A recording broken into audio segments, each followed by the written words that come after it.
Video yang memperlihatkan sebuah mobil berwarna putih yang tidak mau mengalah memberi jalan ambulans viral di media sosial.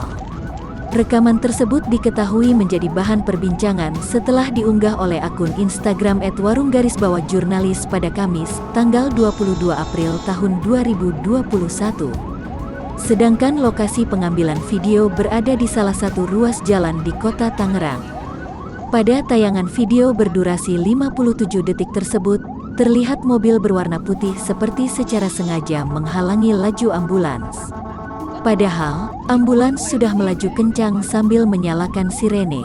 Namun, mobil tersebut seolah-olah menghalangi dengan melaju kencang di depan ambulans sambil ugal-ugalan.